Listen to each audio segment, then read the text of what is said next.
भारत सरकार ने अफगानिस्तान के काफी छात्रों को भारत में पढ़ने के लिए स्कॉलरशिप दी थी। इस समय मुंबई में, पुणे में अफगानिस्तान के काफी छात्र हैं। उनका छात्र वीजा खत्म हो रहा है और उन्हें अफगानिस्तान में तालिबान के बीच फंसे अपने परिवार की भी चिंता है, जिसे लेकर उन्होंने कैबिनेट मंत्री आदित्य ठाकरे से मुलाकात की।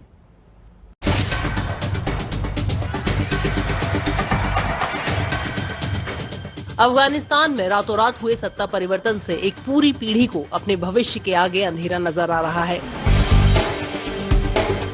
पुणे में पढ़ने आए ये अफगानी छात्र यहां से अपने वतन लौटकर देश के लिए बहुत कुछ करना चाहते थे, पर अब ये अपने देश नहीं लौटना चाहते, बल्कि सरकार से इनकी गुजारिश है कि वहां फंसे इनके परिवार वालों को भी भारत सरकार यहां शरण दे।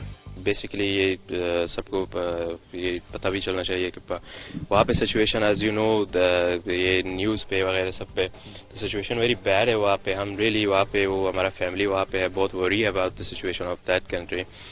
आज पुणे में पढ़ रहे 11 अफगानी छात्र महाराष्ट्र के कैबिनेट मंत्री आदित्य ठाकरे से मिले। इन छात्रों का वीजा खत्म हो रहा है। मंत्री आदित्य ठाकरे से इन्होंने आर्थिक मदद और वीजा बढ़ाने की मांग की। बहुत सारे स्टूडेंट्स हैं, उन लोगों का वीजा वगैरह खत्म होता है, कोई दूसरा रास्ता भी नहीं है वापस देश जाने के लिए, और उन लोगों को फाइनेंशियली बहुत ज्यादा मदद चाहिए अभी। इसलिए हम लोग मदद मांगने के लिए यहाँ पे आया था। उन लोगों को जो पढ़ाई खत्म होता है, स्कॉलरशिप वगैरह और पैसा नहीं दे देते, उन लोग बहुत ज्यादा मुश्किल और बहुत ज्यादा यहाँ पे सफर कर रहे हैं लोग। अफगानी छात्रों को आदित्य ठाकरे की ओर से हर संभव मदद का आश्वासन दिया गया है। जो भी उनके अन्य विषय थे, जैसे वीजा हो, अलग असाइलम स्टेटस हो, ये सारी जो उनकी मांगे हैं या जो कोई उनकी बात थी, जो कोई उनकी चिंता थी, वो केंद्र सरकार तक पहुंचाएंगे, क्योंकि इसमें राज्य को ज्यादा अधिकार नहीं है, लेकिन उनसे सुनना बहुत जरूरी था। उनको ये बताना जरूरी था कि यहाँ वो सुरक्षित है और कोई भी तकलीफ यहाँ उन्हें दी नहीं जाएगी। अफगानिस्तान के छात्रों ने महाराष्ट्र सरकार से कई मुद्दों पर मदद मांगी है। महाराष्ट्र सरकार ने उनकी फीस और बाकी जो खर्चा है उसका थोड़े दिनों तक ख्याल रखने का आश्वासन तो दिया है, लेकिन सवाल ये उठता है कि जब उनके देश में एक नई गवर्नमेंट बन गई है, उनके फैमिलीज के साथ उनका संपर्क टूट गया है, कितने दिनों तक ये अफगान स्टूडेंट्स इंडिया में सर्वाइव कर पाएंगे और उनका आगे फ्यूचर क्या होगा। मुंबई से मुस्तफा शेख और पुणे से पंकज खेलकर के साथ आज तक ब्यूरो। कोरोना के मामलों में कमी के साथ ही अब ज्यादा लोग बच्चों को स्कूल भेजने के लिए राजी हो रहे हैं। लोकल सर्कल के एक सर्वे में दावा किया गया है कि जुलाई में 53% लोग स्कूलों को खोले जाने के पक्ष में हैं। वहीं जून में महज 24% लोग ही स्कूलों को खोलने की वकालत कर रहे थे।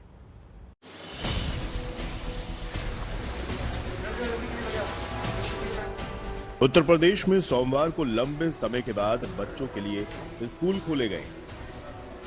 पहले ही दिन जोश और उत्साह के साथ स्कूलों में पढ़ाई की शुरुआत भी हो गई। इसी के साथ यूपी सरकार ने 23 अगस्त से प्राइमरी स्कूलों को भी खोलने का ऐलान कर दिया है। पूरी तरीके से सरकार के निर्देशानुसार क्लासों का संचालन किया जाएगा। कोविड क्राइसिस से देश में एक बहुत बड़ी गंभीर स्थिति पैदा हुई है, उन सबको देखते हुए और शिक्षा पर कोविड का सबसे ज्यादा असर देखने को मिला है। ऑफलाइन अच्छे समझ में भी आती है और स्कूल खुल जाने पर हम लोग अच्छे से अपनी पढ़ाई तैयारी भी शुरू कर देंगे 10th के बोर्ड के लिए। जब स्कूल बंद थे तो हमारी पढ़ाई प्रॉपर तरीके से नहीं हुई थी। अब स्कूल खुल चुके हैं तो हम अपनी पढ़ाई प्रॉपर तरीके से करेंगे। स्कूलों के खुलने की शुरुआत के साथ लोकल सर्कल के एक सर्वे में दावा किया गया है कि अगस्त में 53% लोग स्कूलों के खोले जाने के पक्ष में हैं। वहीं जुलाई में 52% लोग और जून में केवल 26% लोग स्कूल खोले जाने के पक्ष में हैं। स्कूलों का भी मानना है कि अब बचाव के पुख्ता इंतजाम के साथ ऑफलाइन पढ़ाई शुरू करना बेहद जरूरी है। जो पढ़ाई बच्चों की स्कूल में हो सकती है वो ऑनलाइन व्यवस्था के तहत बहुत मुश्किल है। चाहे हम कितना भी कोशिश कर लें, लेकिन हम वो माहौल नहीं दे पाते बच्चों को कि घर में जो है जो हम स्कूल में देते हैं। Schools in India should open now. We have reached a point where the cure might be worse for the children than the disease. Children with mental health problems, boredom, learning gap, and even child labor. Schools can open in a safe manner. हालांकि बच्चों के अभिभावकों में त्योहारी season में संक्रमण फैलने का डर है। लोकल सर्कल्स के सर्वे के मुताबिक 74% लोग स्कूलों में पर्याप्त रैपिड एंटीजन टेस्ट किट रखने की मांग कर रहे हैं। 89% लोग स्कूलों में कर्मचारियों, टीचर्स के लिए स्कूल में या नजदीकी जगहों पर फ्री वैक्सीनेशन कैंप की वकालत कर रहे हैं। इस सर्वे में देश के टियर 1 से लेकर टियर 4 शहर के 74,000 लोगों से राय ली गई है। इसके जरिए 378 जिलों के लोगों ने अपने विचार पहुंचाने की कोशिश की है। ब्यूरो रिपोर्ट, आज तक।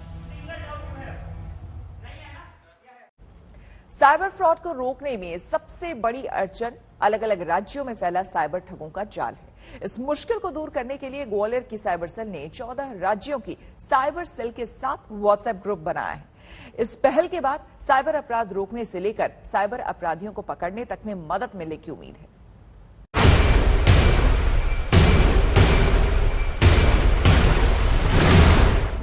देश में साइबर फ्रॉड के मामले लगातार बढ़ते जा रहे हैं। एनसीआरबी के मुताबिक 2019 में साइबर क्राइम के मामले 27,000 से बढ़कर 44,500 हो गए। सरकारी एजेंसी ने इसके बाद अभी तक कोई डेटा जारी नहीं किया है, लेकिन निजी एजेंसियों के मुताबिक 2020 में ये 90,000 के पार चला गया है। अब जिस तरह से डिजिटल लेन देन बढ़ा है, उससे ऑनलाइन फ्रॉड भी बढ़ गए हैं। ऐसे में इन ठगों को पकड़ने के लिए ग्वालियर पुलिस ने 14 राज्यों के अधिकारियों को एक व्हाट्सएप ग्रुप में शामिल करने की अनूठी पहल की है। इसके माध्यम से यदि कहीं किसी अधिकारी के पास साइबर फ्रॉड की कंप्लेंट आती है तो तत्काल एक्शन के रूप में इस ग्रुप में उसके डिटेल्स वो पोस्ट करते हैं और संबंधित जो नोडल ऑफिसर्स हैं, जो वॉलेट्स या बैंकिंग संस्थाएं हैं, उनको ये मैसेज तत्काल पहुंच जाता है और यदि वो इस पे इमीडिएट एक्शन ले लेते हैं। कोरोना काल में सबसे ज्यादा फ्रॉड प्रोफाइल पिक चुराकर फेक आईडी क्रिएट करके पैसे उधार मांगने से जुड़े हो रहे हैं। इसमें आम लोगों के साथ ही सरकारी अधिकारियों को भी ठगने से साइबर फ्रॉड नहीं डर रहे हैं। पहले ये देखा जाता था कि फेसबुक के माध्यम से किया जाता, लेकिन आज का ट्रेंड यह व्हाट्सएप के माध्यम से भी किया जा रहा है और आपके फोटो का इस्तेमाल गलत रूप से किया जा रहा है। तो लोग सतर्क रहें, सावधान रहें। और मैंने भी इसको विलंब नगर थाना अध्यक्ष को पत्र दिया है और प्राथमिकी दर्ज करने के लिए। लेकिन एमपी के बैतूल में तो एमएनसी में काम करने वाले एक युवक के साथ अजीबोगरीब ठगी हुई है। इसमें खाते से पैसा उड़ाने की भनक तक ठगे हुए शख्स को नहीं लगी।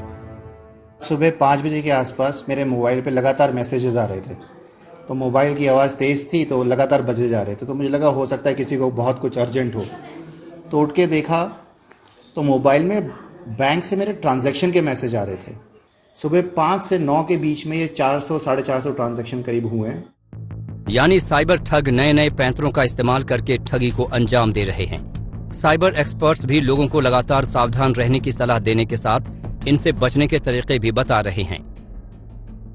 ऑनलाइन ट्रांजैक्शंस कंप्लीट करने के लिए हमेशा ओटीपी का यूज करें, बैंक अकाउंट के पासवर्ड को यूज नहीं करें।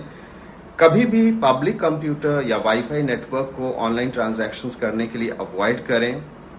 और अगर कभी आप पेमेंट कर रहे हैं और कोई नया ऐप यूज कर रहे हैं जिसके बारे में आपको पहले से जानकारी नहीं है, तो उसको अवॉइड करना चाहिए। यानी सावधानी ही साइबर ठगी से बचाव का इकलौता हथियार है। ब्यूरो रिपोर्ट, आज तक। इस वक्त की सबसे बड़ी खबर आपको बता दें, तालिबान अफगानिस्तान से नागरिकों को सुरक्षित निकलने देने पर राजी है। यह दावा व्हाइट हाउस के हवाले से किया गया है।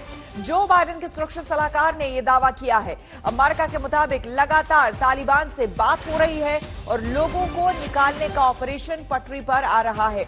रविवार को इस काम में रुकावट आई थी जब अफरा तफरी मच गई थी। एयरपोर्ट की ये तस्वीरें आपके भी जहन में ताजा होगी जब आपने देखा था कि किस तरह से रनवे पर लोगों का हुजूम दौड़ पड़ा था। फ्लाइट के ऊपर, पहिए पर, खिड़कियों पर लटके हुए लोग नजर आए थे। आपको बता दें कि इसमें कई लोगों की जानें भी चली गई, क्योंकि ऐसी भी तस्वीर सामने आई थी कि टेक ऑफ के बाद कुछ लोग फ्लाइट से ऊपर से नीचे गिरते हुए भी नजर आए थे। और ये देखिए तस्वीरें आपको हम दिखा रहे हैं लगभग 2 दिनों पहले की तस्वीरें, कि देखिए किस तरह से जैसे ही तालिबान ने कब्जा किया अफगानिस्तान पर, सभी ऐसा लगा कि अफगानिस्तान का हर एक शख्स एयरपोर्ट की तरफ दौड़ पड़ा। और उसके बाद फ्लाइट के ऊपर ऐसी तस्वीरें आपने पहले कभी नहीं देखी होगी कि अपने अपने घरों से, हर जगह से, ये देखिए फ्लाइट के टेक ऑफ की तस्वीरें। और उस बीच जो है देखिए लोग कहां चढ़े हुए हैं, किसी तरह से बस अफगानिस्तान से निकल जाना चाहते हैं। लेकिन इस बीच जो है एक अच्छी खबर ये सामने आई है, जो बाइडेन की तरफ से ये बताया गया है, अमेरिका की तरफ से ये बताया गया है कि तालिबान लोगों को सुरक्षित जाने देने को तैयार है।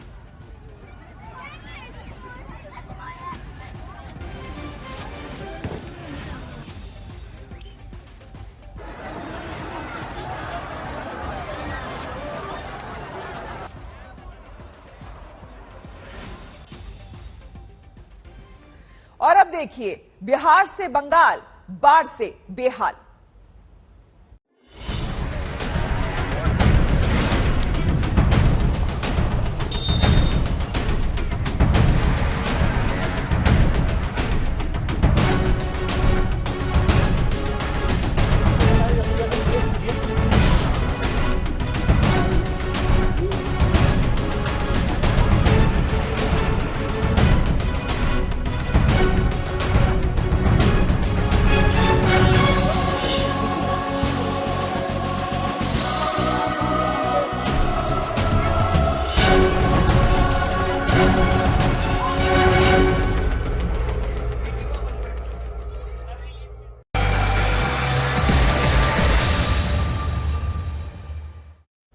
बिहार में कहीं गंगा तो कहीं उफनती गंडक ने बाढ़ के हालात को और खराब कर दिया है। सूबे के दर्जन भर जिले बाढ़ में बर्बाद हो गए हैं। हजारों लोग घर बार छोड़कर सड़कों पर पनाह लिए हुए हैं। ये आपको हम तस्वीरें दिखा रहे हैं। देखिए किस तरह से अलग अलग जगह की तस्वीरें बिहार में, किस तरह से लगभग एक सी तस्वीर आपको नजर आएगी।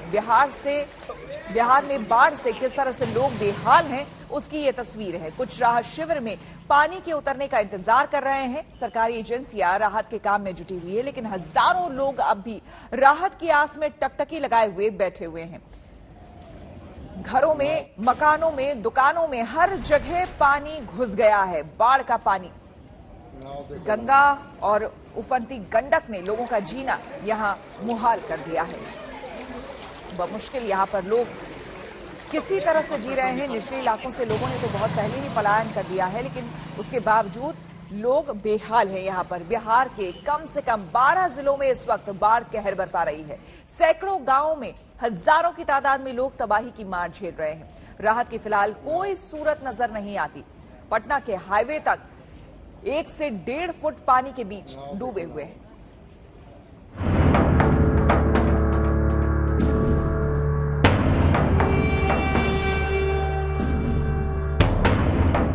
बिहार के कई जिलों में बाढ़ का कहर।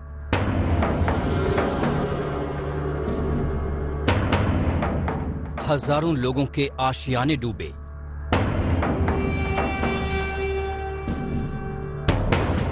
घर शहर से लेकर हाईवे पर पानी। बिहार में जीवनदायिनी गंगा इस वक्त जीवन के लिए बड़ा खतरा बन गई है।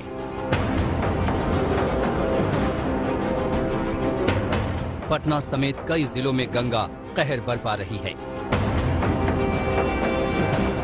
उफनती गंगा का पानी शहरों गांवों में घुस रहा है। बिहार के 1 दर्जन जिले बाढ़ से सबसे ज्यादा प्रभावित हैं। इनमें पटना, बक्सर, आरा, वैशाली, खगड़िया, बेगूसराय, कटिहार और मुंगेर शामिल हैं। बिहार की राजधानी पटना तक बाढ़ से बुरी तरह प्रभावित है। क्या आपको यकीन होगा कि नेशनल हाईवे का बाढ़ से ये हाल हो सकता है? ये तस्वीरें मोकामा बख्तियारपुर से गुजर रहे नेशनल हाईवे नंबर 21 की है। गंगा का पानी पूरी तरह हाईवे को चपेट में ले चुका है। हाईवे से होकर पानी दूसरे इलाकों में जा रहा है। पटना शहर की कॉलोनियों के साथ साथ ग्रामीण इलाके में हाईवे पर फैला पानी लगातार नए इलाकों को चपेट में ले रहा है। ग्रामीण पटना के अथमल गोला ब्लॉक में रामनगर दियारा इलाका पूरी तरह से जलमग्न हो चुका है। गंगा में तेजी से बढ़ रहे जलस्तर के कारण NH 31 के दोनों तरफ की दुकानों और घरों में बाढ़ का पानी घुस गया है, जिससे लोगों को भारी मुश्किलों का सामना करना पड़ रहा है। गंगा नदी में आए बाढ़ से हालात बिहार में गंभीर बने हुए हैं। तकरीबन 12 जिले जो हैं इस वक्त गंगा की बाढ़ से प्रभावित हैं। और अगर राजधानी पटना की बात करें तो कई इलाकों में गंगा नदी खतरे के निशान से काफी ऊपर बह रही है। लेकिन इस वक्त हम आपको तस्वीरें दिखा रहे हैं ग्रामीण पटना की, और जिस जगह पर मैं इस वक्त खड़ा हूं ये राष्ट्रीय राजमार्ग 31 यानी कि NH31 पे मैं खड़ा हूं, जो कि बख्तियारपुर और मोकामा के बीच मौजूद है। और आप देख सकते हैं किस तरीके से NH31 पर भी अब गंगा का पानी जो है वो चढ़ चुका है, और ये NH31 को पार करते हुए नए इलाकों में अब ये बाढ़ का पानी घुसता जा रहा है। पटना के ग्रामीण इलाकों में हालात ऐसे हो गए हैं कि लोगों को अपना घर बार छोड़कर सुरक्षित स्थानों पर शरण लेनी पड़ी है। लोग सरकारी राहत का इंतजार कर रहे हैं।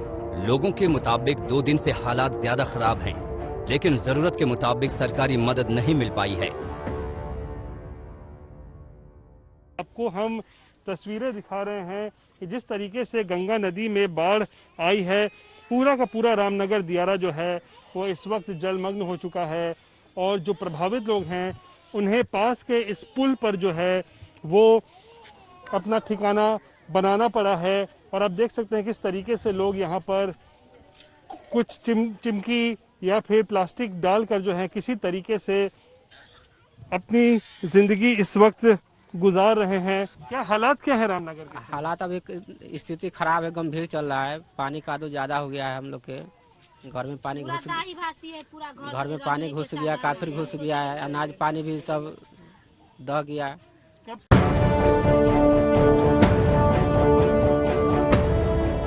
बिहार में हालात खराब देखकर केंद्र सरकार के मंत्री भी लोगों की सुध लेने पहुंचे हैं। केंद्रीय गृह राज्य मंत्री नित्यानंद राय ने हाजीपुर में बाढ़ राहत कैंप का जायजा लिया तो लोगों ने शिकायतों की झड़ी लगा दी। नेशनल हाईवे के किनारे यहां सैकड़ों लोग मंत्री के आते ही रोटी की आस में लाइनों में लग गए। परेशान लोगों ने शिकायत की और मंत्री को घेर लिया। कुछ लोग वीडियो बनाने लगे तो सुरक्षा कर्मियों ने रोक दिया। 10 दिन से चावल खाकर बीमार हो रहे बच्चों के लिए महिलाओं ने रोटी का इंतजाम करने को कहा तो मंत्री ने हाथ खड़े कर दिए।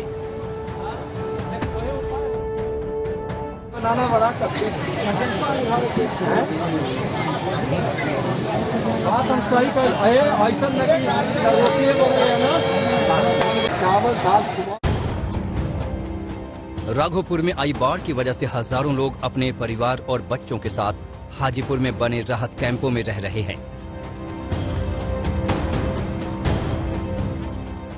बेगूसराय में भी नदियों का रौद्र रूप दिख रहा है। स्थानीय सांसद और केंद्रीय मंत्री गिरिराज सिंह ने बाढ़ ग्रसित इलाकों का दौरा किया और कम से कम 8 ब्लॉक को बाढ़ ग्रस्त घोषित करने की सरकार से मांग की। ये 8 ब्लॉक और आज से गंडक भी बढ़ना शुरू हो गया, यानी लग रहा है कि पूरे बेगूसराय को 8 ब्लॉक को तो बाढ़ क्षेत्र घोषित कर ही देने की जरूरत है। पटना के गंगा किनारे बसे हर शहर को बाढ़ ने बेहाल कर दिया है। जमकर तबाही हुई है और अभी भी खतरा टला नहीं है। बेगूसराय से सौरभ कुमार और हाजीपुर से संदीप आनंद के साथ पटना से रोहित सिंह, आज तक।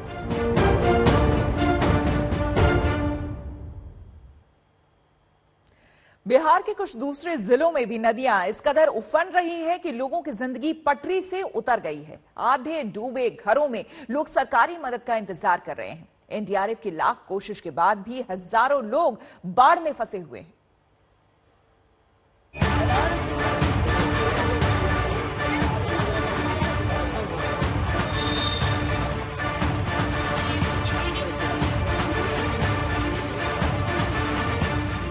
बिहार के 1 दर्जन जिलों में बाढ़ ने जमकर तबाही मचाई है। गंगा किनारे के सारे इलाकों में लोग बेहाल और बर्बाद हैं। खगड़िया में हालात लगातार बिगड़ रहे हैं। सीमेंट और रेत के कट्टे लगाकर बाढ़ के पानी को रोकने की नाकाम कोशिश की जा रही है। जगह जगह जमीन का कटाव हो रहा है। एनडीआरएफ की कई टीमें बाढ़ से प्रभावित इलाकों से लोगों को निकाल रही है। बिहार का लखीसराय भी बाढ़ से सबसे ज्यादा प्रभावित जिलों में है। देखिए किस तरह घर, खेत, खलिहान पूरी तरह पानी में डूबे हैं।